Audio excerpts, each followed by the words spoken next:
Bom dia, boa tarde, boa noite. Meu nome é Cristiano Nunes. Vamos então dar continuidade a essa série de vídeos que nós estamos tratando da fraude no concurso do AFT 2024.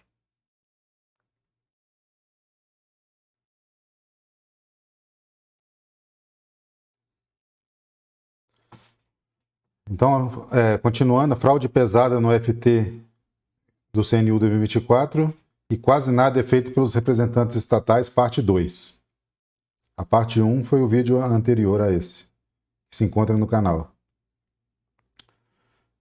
Nesse vídeo nós vamos tratar que muitas questões aplicadas no concurso do FT 2024 foram mal formuladas.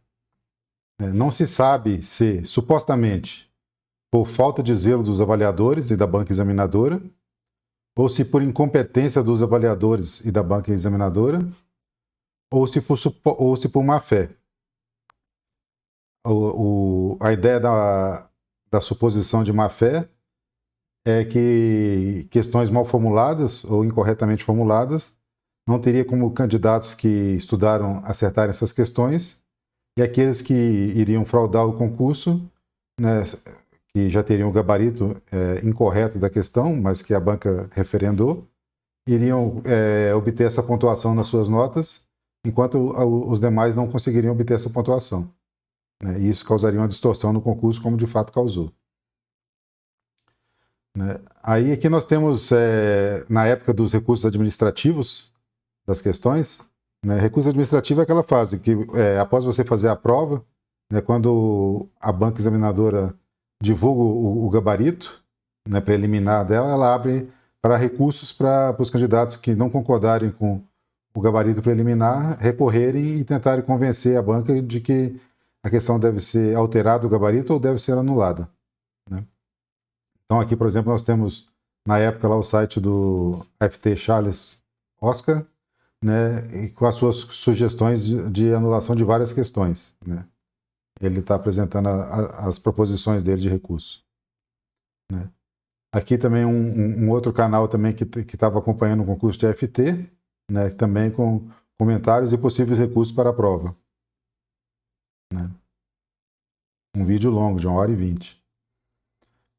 Né? Também aqui um outro canal, né, que também trata da área de saúde e segurança do trabalho, né, que também apresentou a proposta de diversos recursos para a prova, principalmente a prova de saúde e segurança do trabalho, que foi a prova que mais comprometeu a lisura desse concurso. O próprio Gran Cursos também apresentou uma série de possíveis recursos, né, em relação aos gabaritos preliminares. Né? E aqui também o professor Daniel Magalhães, que também é FT, né, também gravou um vídeo nesse sentido, né, discutindo possibilidade de recursos. Né? Só que o que aconteceu na prática nesse certame? Né? Os recursos administrativos, mesmo aqueles muito bem fundamentados, foram sumariamente ignorados pela banca. A banca basicamente referendou todos os seus gabaritos preliminares, transformando em gabaritos definitivos. Né? E com isso, aquelas questões que, por aquelas parâmetros que nós estabelecemos anteriormente, prejudicaram muitos candidatos, foram mantidos e esses candidatos foram lesados no concurso. Né? E aqueles candidatos que tinham condições e que se sentiram lesados, o que eles fizeram? Né? Eles recorreram ao Poder Judiciário, né, para tentar garantir os seus direitos. Né? O concurso público e o controle judicial. Quando o juiz pode intervir em um concurso público? Né? Agora nós vamos abordar o tema crucial da relação entre a administração pública, que é quem organiza o concurso, né? No caso aqui a administração pública propriamente dita, juntamente com uma banca examinadora, muitas vezes contratada pela própria administração pública.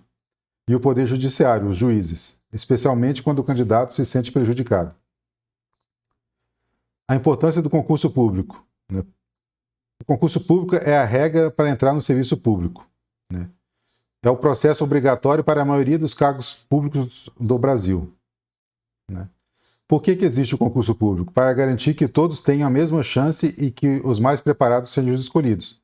Ou seja, é uma forma que a administração utiliza para selecionar os seus servidores. Da mesma forma que as empresas privadas têm a sua dinâmica para selecionar servidores, a administração pública se utiliza dos concursos públicos para selecionar os seus servidores, no intuito de que selecione os mais bem preparados e os mais bem qualificados para exercerem aquele cargo público.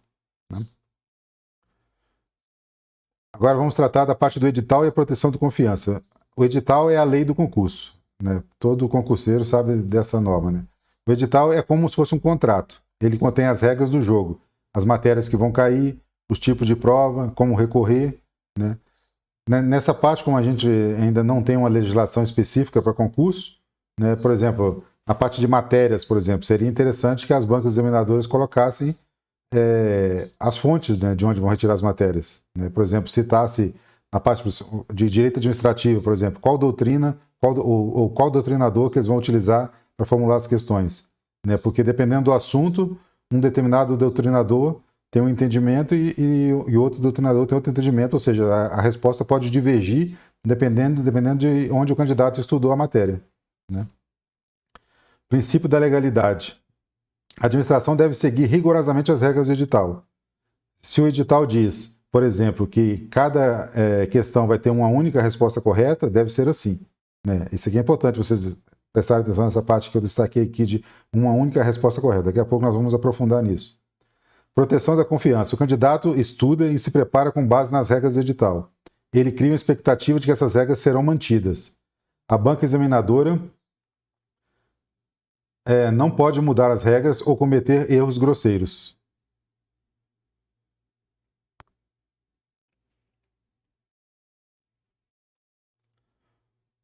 O direito de questionar e a inafastabilidade da jurisdição.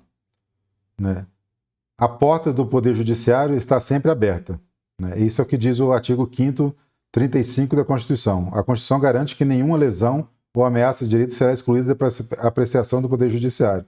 Ou seja, todos aqueles que se sentirem lesados por qualquer coisa podem recorrer ao Judiciário para tentar resolver aquela questão, ou resolver aquela lesão. Em termos simples, se você se sente lesado ou injustiçado pela administração pública, como a banca de concurso, você sempre tem o direito de procurar um juiz, para tentar sanar a sua inconformidade. No concurso público, se a banca erra, exemplo, tem 2 respostas corretas, ou um erro de gabarito, isso é uma lesão à regra do edital e aos seus direitos, justificando a ação judicial. Então, ou seja, se uma determinada questão da prova tem 2 questões corretas, por exemplo, e você argumenta isso num recurso administrativo, mostrando para a banca que a determinada questão poderia ser, por exemplo, letra A ou letra B. Então, por exemplo, se ela deu uma dessas letras como gabarito, entendeu? E a resposta comportasse outra opção como gabarito também, essa questão tem que ser anulada. Porque se o edital dizia que só pode ter uma resposta correta e você consegue demonstrar que 2 respostas são passíveis de entendimento como correto, essa questão deveria ser anulada. E se não for anulada na fase administrativa, que é onde a banca deveria reconhecer o seu erro e anular a questão, essa questão então deveria ser anulada por ação judicial. O limite da intervenção judicial. Esse tema 485 aqui do STF é muito importante para a gente. É uma tese do Supremo Tribunal Federal. Essa é a regra geral, o judiciário não pode substituir a banca examinadora. Então essa é a regra geral desse tema aqui. Exemplo, o juiz não pode dizer que uma resposta é melhor que a outra ou que o critério de correção da discursiva foi ruim. Isso respeita o princípio da separação dos poderes. Então o juiz não pode se enfiar nessa minúcia de debate, entendeu? Se a melhor resposta era outra e não aquela que a banca entendeu como deveria ser. Exceção, que é o que nós estamos buscando tratar principalmente nesse vídeo aqui. O juiz pode intervir em casos de ilegalidade, quando há uma violação clara às regras do edital, como, por exemplo, aquela regra que eu botei, que tinha no edital do AFT, de que cada questão deveria ter só uma alternativa correta. Ou então, outra exceção, erro grosseiro, uma falha evidente e incontestável. Exemplo, mais de uma resposta correta, gabarito que contraria uma lei clara ou uma súmula. Então, nesses últimos dois casos, por exemplo, aqui é quando o judiciário poderia intervir. Aqui agora vamos explicitar a tese da repercussão geral, né, que é essa tese aqui, como extraído do site do Supremo. Não compete ao Poder Judiciário substituir a banca examinadora para reexaminar o conteúdo das questões e os critérios de correção utilizados, salvo ocorrência de ilegalidade ou inconstitucionalidade.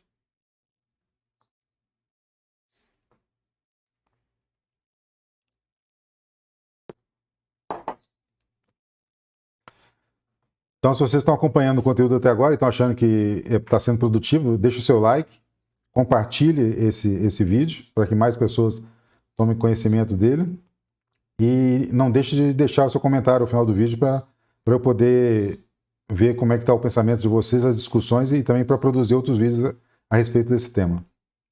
Né? Então, voltando especificamente ao concurso da FT, então o Ministério Público Federal pediu ao Poder Judiciário a anulação de questões no concurso de FT.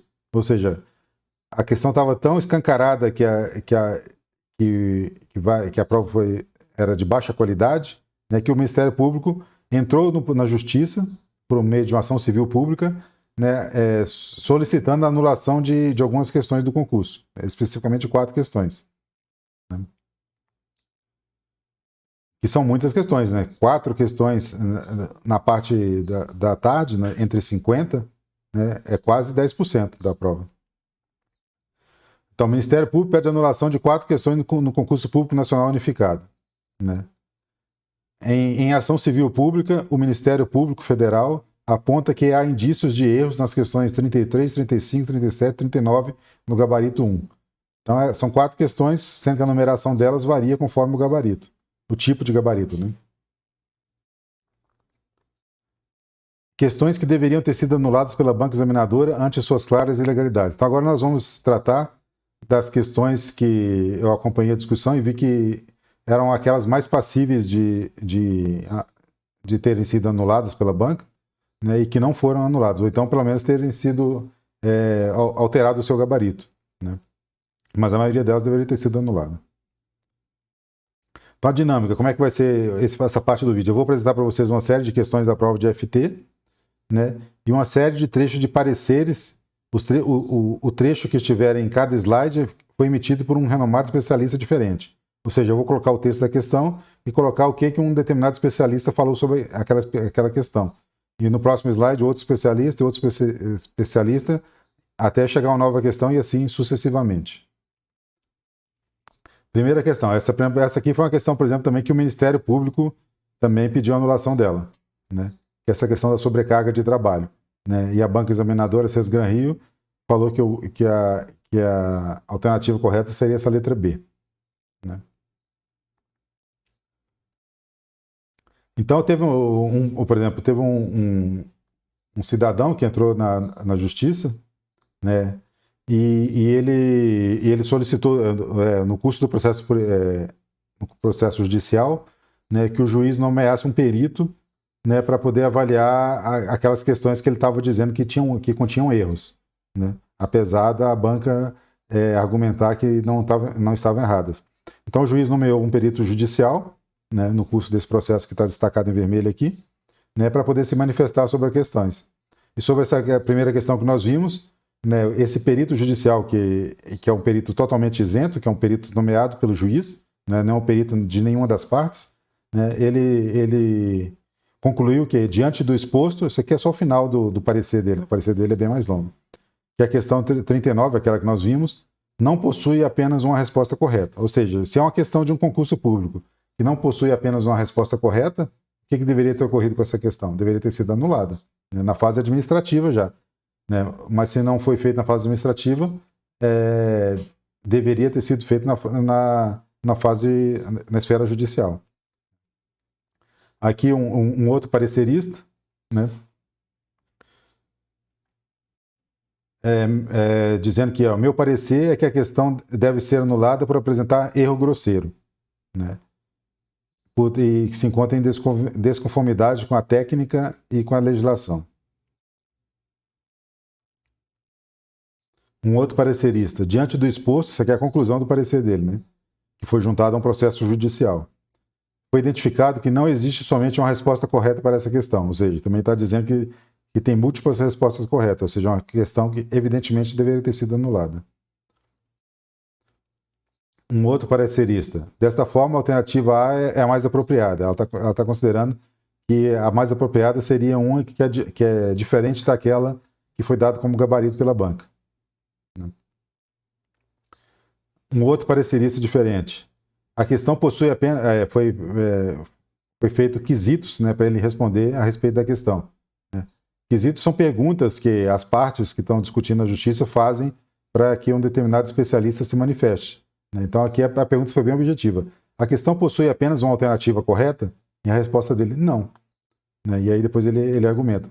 Ou seja, se é uma questão que não tem apenas uma alternativa correta, ela deveria ter sido feito o que com ela? Deveria ter sido anulada.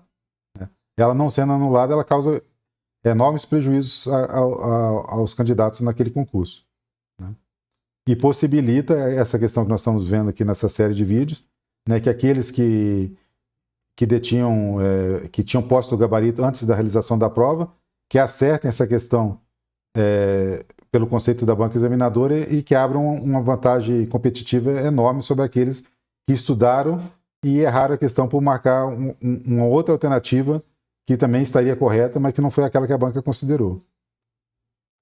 Um outro especialista, né? Diante do exposto, conclui-se que a questão 39 apresenta múltiplas respostas, né? Ou seja, questão que deveria ter sido anulada. A próxima questão, né? Também que o Ministério Público também pediu anulação dela. Né? Aqui também para essa questão também tem um laudo técnico pericial, né? Ou seja, de um perito judicial, né? E o perito, o que ele falou sobre essa questão? A questão 35 não possui apenas uma resposta correta. Ou seja, ele também está dizendo que tem múltiplas respostas e por ter uma questão de concurso com múltiplas respostas corretas, deveria ter sido anulada, né? Por descumprir as regras do edital. O parecer agora da Associação Brasileira de Economia e Fatores Humanos. Né? Não seria possível assinalar apenas uma opção, não sendo adequado assinalar apenas a resposta. Ou seja, ele também a Bergo está dizendo que nesse caso também é evidente que a questão tem múltiplas respostas. Um outro parecerista sobre essa questão. A questão apresenta duas respostas corretas, ou seja, deveria ter sido anulada. Há mais de uma alternativa correta para a questão avaliada. A próxima questão. A banca também considerou e que o parecerista considera a questão possui mais de uma resposta correta. Né? Outra questão. Aqui eu só trouxe as questões que foram objeto de discussão de forma mais reiterada no Poder Judiciário. Né? São aquelas que as pessoas se julgaram extremamente lesadas e que resolveram ingressar na Justiça para contestar o efeito que aquela manutenção do gabarito preliminar teve nas suas avaliações. Então, voltando à questão aqui, questão de assédio moral, pode-se concluir que a questão possui uma única resposta correta? Não. A questão formulada incorre em erro material grosseiro e evidente na sua elaboração e impede a resolução? Sim. Ou seja, ela se enquadra perfeitamente naquela exceção que nós vimos lá daquele tema do STF. Outro parecerista. Devido à ambiguidade e imprecisão das alternativas, não há opção correta. Né? A questão possui apenas uma alternativa correta? Não. Outra questão. Né? A questão possui mais de uma alternativa correta. A questão possui apenas uma alternativa correta? Não. A questão apresenta ambiguidade ou induz a erro? Sim. Mais uma questão. Anular a questão é impor à banca a observância dos princípios administrativos, em especial da legalidade, da impessoalidade e da moralidade. Ele também argumenta que a questão deveria ter sido anulada. Mais uma questão. Impede que a questão tenha uma única opção de resposta aceita pelo concurso. ou seja, mais de uma opção e a questão deveria ter sido anulada. Né? Deixe seu like, compartilhe esse vídeo e não deixe de expressar as suas opiniões nos comentários abaixo. A ilegalidade no caso concreto. O foco do processo judicial deve ser a ilegalidade manifesta, que foi essas que eu demonstrei para vocês de forma sucinta para todas essas questões que nós tratamos acima. O texto jurídico mostra que a intervenção é justificada pela ilegalidade flagrante, erro grosseiro. Né? Ou seja, não tem como dizer que uma questão que tem mais de uma alternativa que pode ser resposta não contém um erro grosseiro. Né? O que aconteceu no concurso do FT? O edital pedia uma única resposta correta, mas várias questões tinham, na verdade, duas ou mais alternativas corretas. Conclusão jurídica. Esta é uma falha de desvio de legalidade. Não é o juiz corrigindo a prova, e sim o juiz garantindo que as regras estabelecidas no edital sejam cumpridas. Então esse é o nosso entendimento, né? Que o juiz entrar na discussão dessas questões, que nós trouxemos aqui, demonstrando por diversos especialistas que as questões estão comprometidas, né, sendo que muitas delas foram objeto de recurso pelo próprio Ministério Público e outras delas tiveram até manifestação de perito judicial, demonstrando o seu comprometimento, essas questões deveriam ter sido anuladas. Né? Concurso público deve ser um processo justo, transparente e que obedeça rigorosamente às regras do edital e da lei. O judiciário só intervém para coibir a ilegalidade e erros grosseiros, que é o caso em questão, garantindo que a administração pública respeite os princípios da legalidade, isonomia e moralidade. Lembre-se, a porta da justiça está sempre aberta, mas ela só age quando há uma violação clara da lei ou do edital, conforme é o caso do concurso do FT. O ponto de partida. O concurso público deve ser o caminho justo para o serviço público, respeitando a isonomia, a igualdade. O candidato não está questionando se a prova estava difícil, se a matéria não é importante. Isso é mérito que cabe à banca, ou seja, não cabe a discussão judicial sobre isso. Por isso que os candidatos que ingressaram com essas ações estavam questionando que a banca cometeu erro técnico e grosseiro no gabarito, contrariando o edital e a lei. Moral da história. O judiciário entra em cena para garantir que a avaliação seja justa e conforme às normas. Pelo menos deveria ser dessa forma.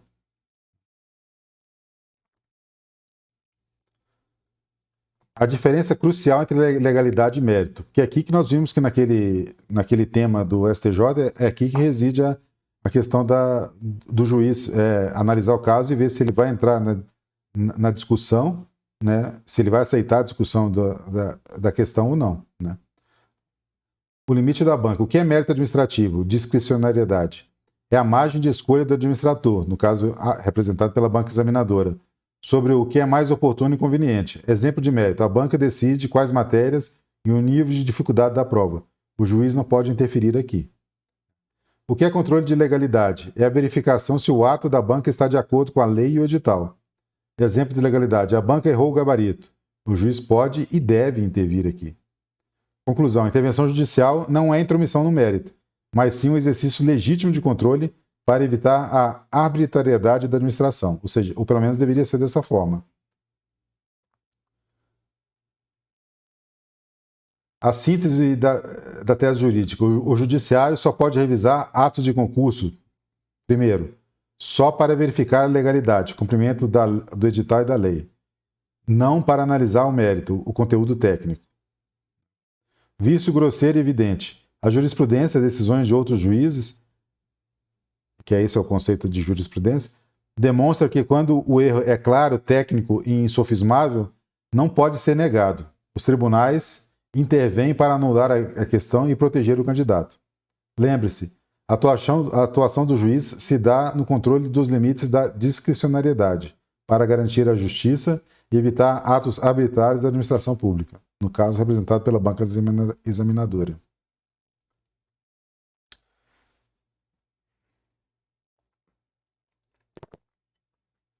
E o que aconteceu, então?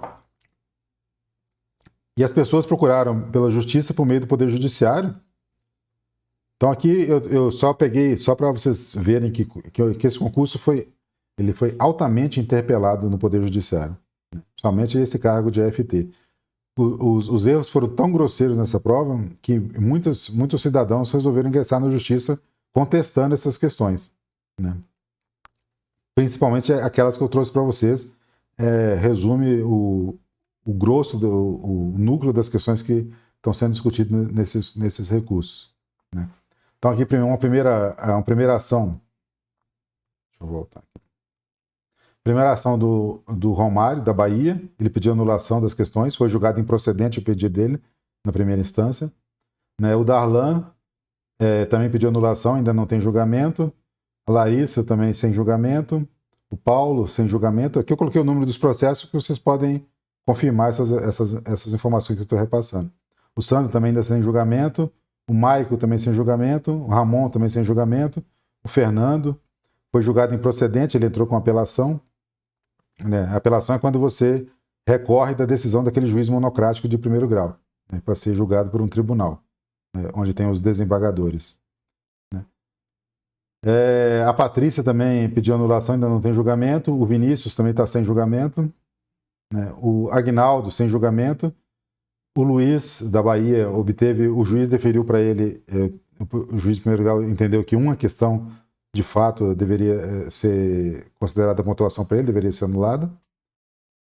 O Daniel sem julgamento, o João sem julgamento, o Almir foi julgado improcedente, ou seja, o juiz considerou que ele não tinha razão, né, mesmo com a série de argumentos que nós demonstramos dos vícios das questões, né, anteriormente nesse mesmo vídeo, né. O José também sem julgamento, o Jean foi julgado improcedente, ele ingressou com apelação.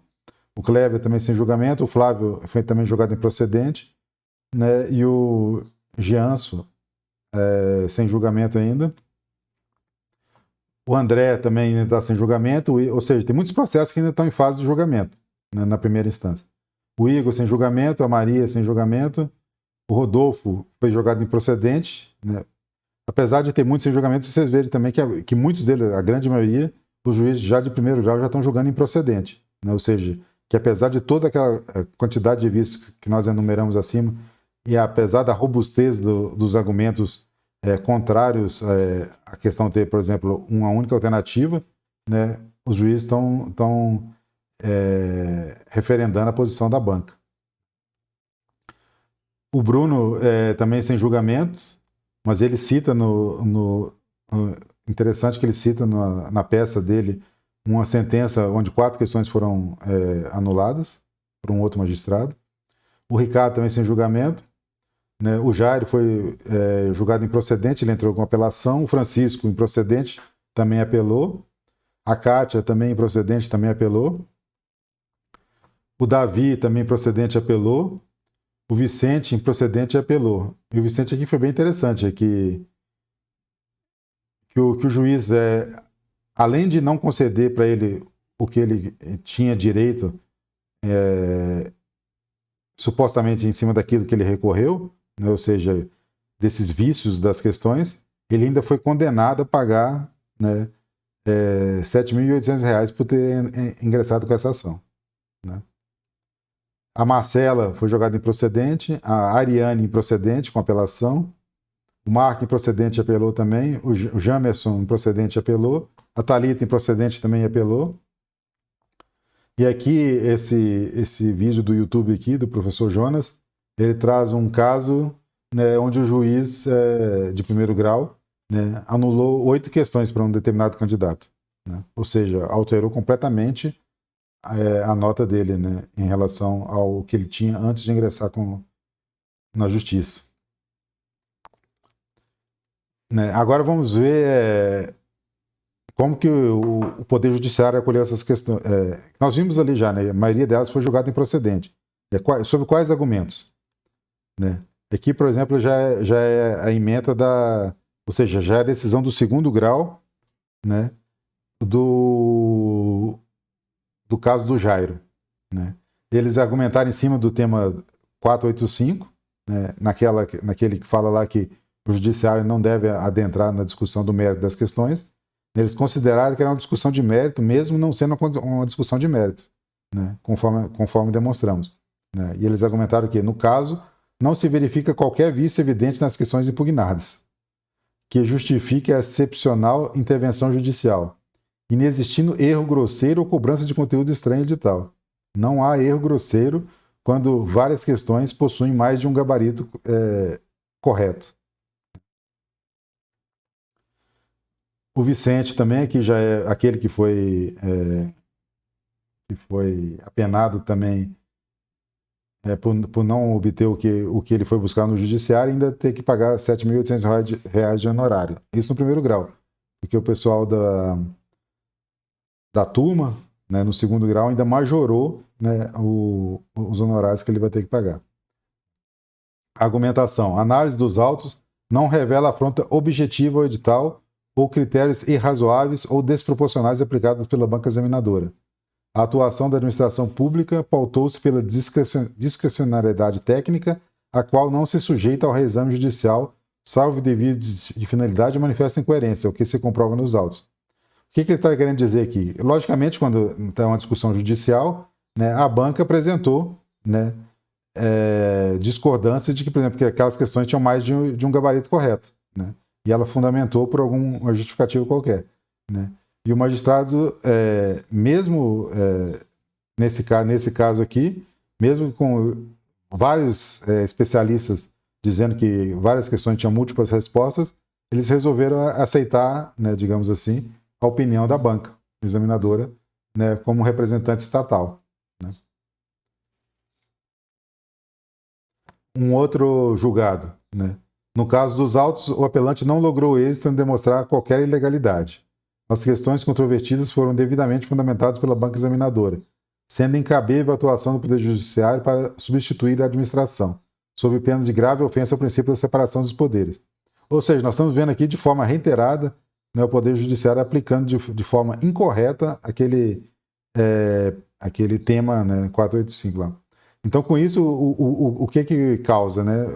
As bancas examinadoras, sabendo que tem essa tendência já do Poder Judiciário, né, a qualidade da prova que elas vão elaborar, elas têm um certo compromisso com a qualidade, mas um compromisso duvidoso, porque elas sabem que, no final das contas, ou seja, elas elaboram a prova com a qualidade que elas julgam adequada, né, as pessoas recorrem dos gabaritos preliminares, elas maciçamente negam os recursos, né, e a pessoa pode recorrer ao judiciário, claro, ela vai apresentar uma justificativa qualquer para a manutenção daquele gabarito, né, e o Poder Judiciário vai basicamente aceitar aquela argumentação da banca como superior à argumentação dos outros especialistas que foram arrolados nos autos, né, o que não faz nenhum sentido.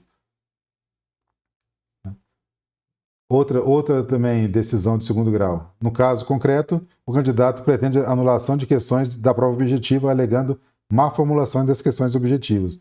Contudo, não se verifica qualquer ilegalidade ou incompatibilidade com o edital que justifique a intervenção judicial. Né? Se uma questão com mais de uma alternativa não é uma incompatibilidade com o edital, né, fica difícil da gente saber o que é. Né? Mais uma também julgada improcedente. Né? Não compete ao Poder Judiciário substituir a banca examinadora para reavaliar critérios de correção de prova de concurso público, salvo nas hipóteses de erro material evidente, ilegalidade flagrante ou exigência de conteúdo não previsto no edital. A simples divergência doutrinária ou interpretação técnica diversa da banca não justifica a intervenção judicial. Por que ele está falando isso aqui? Porque, por exemplo, teve uma das questões, que agora não vou me recordar especificamente qual é, né, que a banca, no seu recurso, né, fundamentou aquela questão em cima de um TCC antigo, né, que o avaliador, o examinador, utilizou para poder formular a questão. Mesmo tendo depois muitas outras obras muito mais robustas, né, argumentando que outras alternativas poderiam ser corretas e não aquela, né, que a banca utilizou-se de uma doutrina, digamos assim, muito frágil para poder referendar a sua resposta. Né, novamente, argumenta o tema, né, e nega a apelação. Mais uma vez também, argumenta o tema, né, e nega a apelação desprovida. E aí, fica a pergunta para... A justiça foi feita? Né? Vocês viram aqui que foi demonstradas as questões, foram demonstradas que vários especialistas se manifestaram sobre um conjunto delas como questões viciadas que deveriam ter sido anuladas. Isso passou batido pela fase administrativa, que a banca ela é soberana para aceitar ou não os recursos, né? Não aceitou, e quando isso foi levado para apreciação do Poder Judiciário, o Poder Judiciário também referendou, né, aquela decisão da banca, né, e de fato não aplicou, né, de forma correta o tema que ele mesmo instruiu. Né. A mensagem principal: os candidatos não querem um privilégio, mas sim que a lei esteja respeitada. O judiciário é o guardião final para garantir a correção das injustiças, né, ou pelo menos deveria ser, né? O judiciário, desde que não se omita, é o último recurso para corrigir ilegalidades e garantir direitos. Né? Essa é a esperança nossa quando se recorre ao Poder Judiciário. Né? E os efeitos da fraude que comprometem o certame do AFT? Então, primeira coisa, isso já ocorreu lá atrás, né? Provas com diversas questões viciadas que não foram anuladas na fase administrativa e contribuíram para a eliminação indevida de centenas de candidatos. Ou seja, muitas pessoas marcaram uma daquelas alternativas que poderiam ser consideradas corretas, não tiveram essa pontuação considerada na sua nota, porque simplesmente não coincidiu com aquela outra que a banca considerou correta, que eventualmente também poderia estar correta. Nem sempre. Entendeu? Ou seja, numa questão que tem 5 alternativas, você marca uma correta e a banca considera que outra é correta, mas a sua também está correta e você não leva a pontuação, você foi prejudicado. Né? Questões que, por sua existência em tal condição, também beneficiaram os fraudadores. Que é o que nós argumentamos. Se uma questão tem múltiplas respostas, né? Ou seja, muitas pessoas que estudaram seriamente os concursos marcaram outras alternativas. Né? E aquelas pessoas que estavam fraudando os concursos marcaram a alternativa que a banca considerou como correta e que depois foi mantida na fase recursal administrativa e que o Poder Judiciário também não quis, né, entrar nessa discussão. Né? Fraudadores assumindo cargos públicos, imagine a rigidez moral desse novo servidor, naquela discussão que nós já tivemos no vídeo anterior. Né? Imagina se uma pessoa comprou o gabarito para poder ingressar num cargo público, né? Imagine o nível ético dessa pessoa para se comportar depois como um servidor público, principalmente num cargo de tamanha repercussão, né? Um cargo de tal impacto como um AFT. Né? A distorção na nota de corte e eliminação de não fraudadores. Aquela questão novamente. Né? Muitas pessoas que estudaram, por exemplo, nessas questões que tinham múltiplas alternativas corretas, marcaram a que eles consideraram mais correta, né? A banca considerou que a correta não era essa que eles consideraram mais correta, eles foram apenados, né? E tiveram nota menores, e os fraudadores que foram no ritmo da banca, digamos assim, né? Porque eles tinham o gabarito da banca, né? Tiveram uma nota bem mais elevada e o que causou uma distorção na seleção dos servidores que foram para a próxima fase do concurso. Né? E aquela pergunta novamente é feita: o governo vai mesmo levar isso adiante dessa forma? Né? Ou seja, esse concurso está sendo questionado, fortemente questionado, desde que saiu, desde que foi realizada a prova. Né? Se vocês pegarem vídeos da época lá onde foi realizada a prova de FT, logo que o pessoal saiu da prova, a discussão foi enorme. Por exemplo, do baixo nível da prova de direito do trabalho, né? Que foi muito simples, digamos assim, né? E dessas questões cheias de dubiedade na parte de SST. Né?